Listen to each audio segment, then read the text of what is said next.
This harbor town sent 2.5 million people to America. And one of them changed history on the other side. But first, we're gonna kiss a stone 90 feet in the air. Welcome to Cobh, Ireland, Titanic's last stop before the Atlantic. We're gonna get you there early. We'll tell you exactly why. We're Rod and Melody from Always Be Vacationing, and back home, we're full-time professionals. We don't work remote. We do travel every 90 days to hit our bucket list of 105 destinations. We're gonna give you all of our tips and all of our itineraries so that you can live your own bucket list life.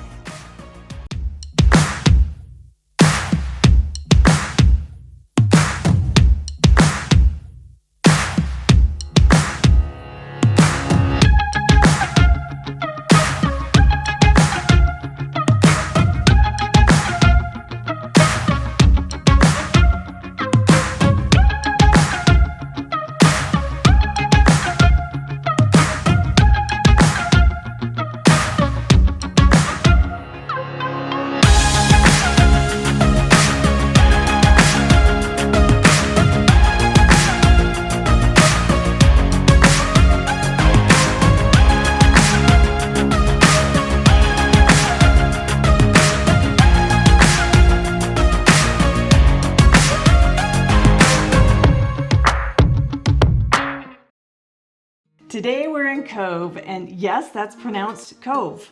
This little harbor town was Titanic's last port of call. And it's our jumping off point for one of the most famous castles in the world. Before we get to the castle, one quick thing about Cobh. The town has had 3 names. It started as Cobh, became Queenstown in 1849 after Queen Victoria stepped ashore here, and went back to Cobh in 1922. And for about 100 years, this was the busiest immigration port in all of Ireland. More than 2.5 million people sailed from this exact spot to start over in America, most of them during and after the famine. We'll come back to that later, but first, Blarney. We booked a private driver for the day. The plan was simple. Let's go straight out to Blarney, kiss the stone before all the crowds get there, and then take our time with the grounds. First to arrive? That's nice. Brisk morning. Yeah, brisk morning. It was a quick, easy drive, 40 minutes, right? Yep, about that. Blarney Castle is older than it looks.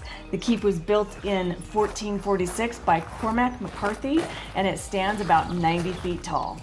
On the way up, keep an eye out for the old stocks on the grounds, the medieval kind where troublemakers got locked in by the wrists and the ankles. Yeah. Well, this castle was built for power. The fame came later, and from one block of limestone set into the battlements near the top, that's the Blarney Stone, legend says a kiss gives you the gift of gab, the ability to talk your way into or out of anything. And here's where the word Blarney comes from. It means smooth, flattering talk that gets you nowhere, and it traces right back to this castle.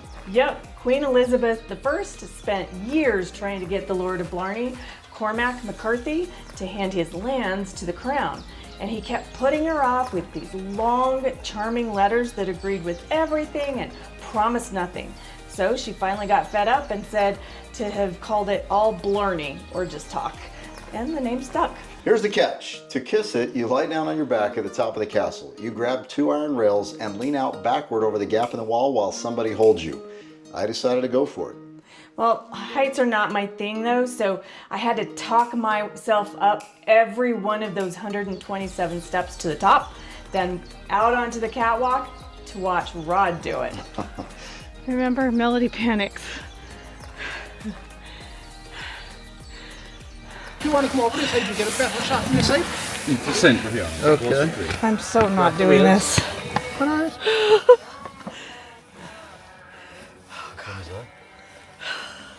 It's the bottom step.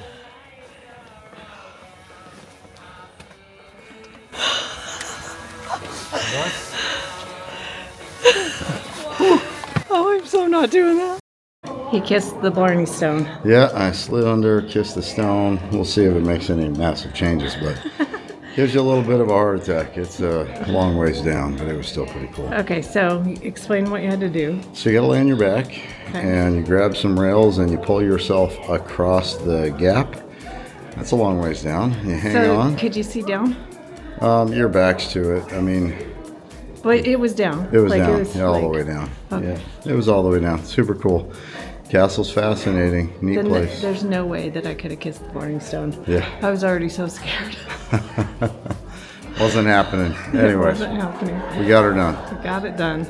So here's our question. Drop it in the comments. Would you lean back over the gap and kiss the stone, or do you want to keep both feet solidly on the ground? What would you do? Solidly on the ground is my vote. So getting there at the opening mattered because by the time that we came back down, that line was already snaking halfway across the lawn. So with the stone done, we had the grounds mostly to ourselves. It was early spring, so not much was blooming yet, but this place is amazing. We passed the manor house, the old carriage house, and we headed to the rock close. Yeah, we almost missed the rock close. So the rock close was laid out as a garden back in the 1700s, built around a cluster of stones that people believed were an ancient Druid site. The circle that we found is called the Druid Circle. It's long said to be a place of Druid rituals. And right beside it are the Witch's Stone and the Wishing Steps, each with its own legend. So walk down the wishing steps backward with your eyes closed, as the story goes, and your wish comes true. And on the way out, there's a field of sheep. Of course, there's a field of sheep, right? So one tip here, don't rush Blarney. Give the castle and the gardens as much time as you want because the grounds are half the reason to make the drive. Better than the castle. Yep. We made a quick stop at the outlet store, then spent real time at the Blarney Woollen Mills. This is kind of where we caved and we bought proper Irish sweaters and wool hats, which you'll see us wearing for most of the rest of the trip because, dang it, it was cold. It was really cold. On the drive back towards town, our driver pulled over at a viewpoint over the bay, then dropped us near St. Colman's Cathedral. It was Sunday, a service was on, so we kept our visit short. We didn't go far inside. The building is worth the look though. St. Colman's is French Gothic, and it took 47 years to build, from 1868 to 1915, designed by Edward Pugin and George Ashland.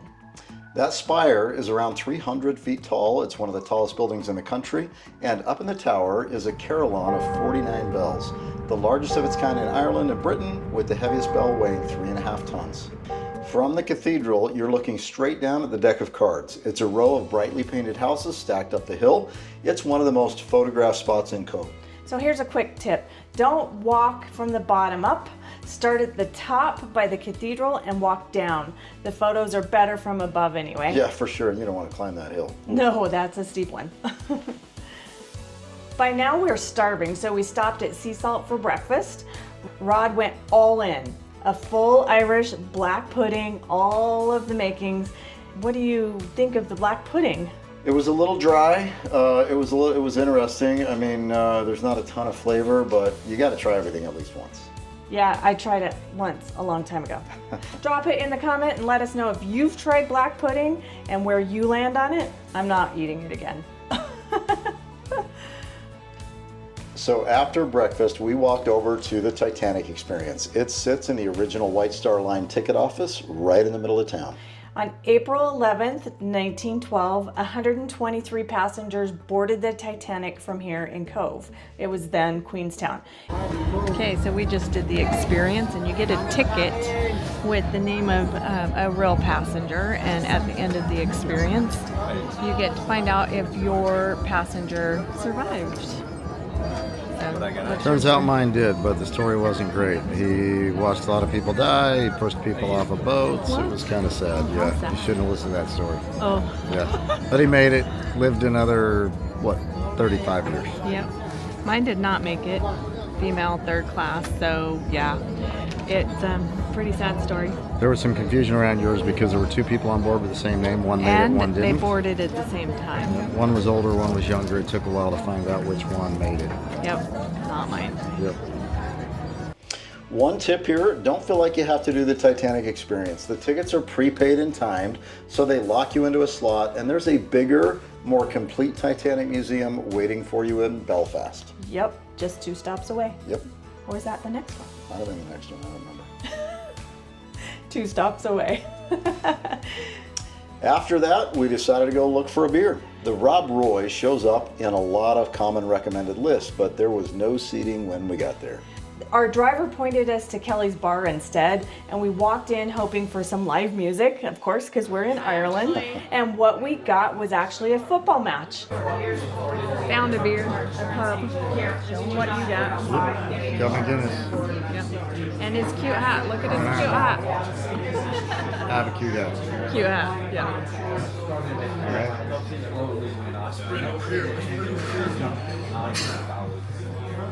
Oh, yum.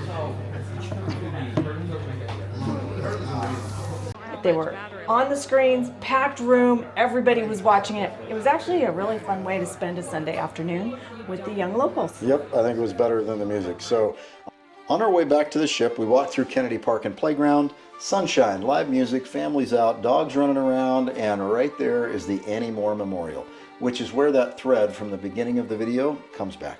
So remember those 2.5 million people who left from this harbor? Annie Moore was the first face of all of them on the other side. She was 17 and she sailed out of here back when it was still Queenstown with her 2 younger brothers that were 15 and 12. And on New Year's Day in 1892, she became the first immigrant ever processed through Ellis Island. That's a cool story. That is cool. There's a statue of Annie and her brothers here at the water's edge and a matching one waiting on Ellis Island. Cove's story isn't all hopeful either. In 1915, the Lusitania was torpedoed by a German U-boat off the old head of Kinsale down the coast.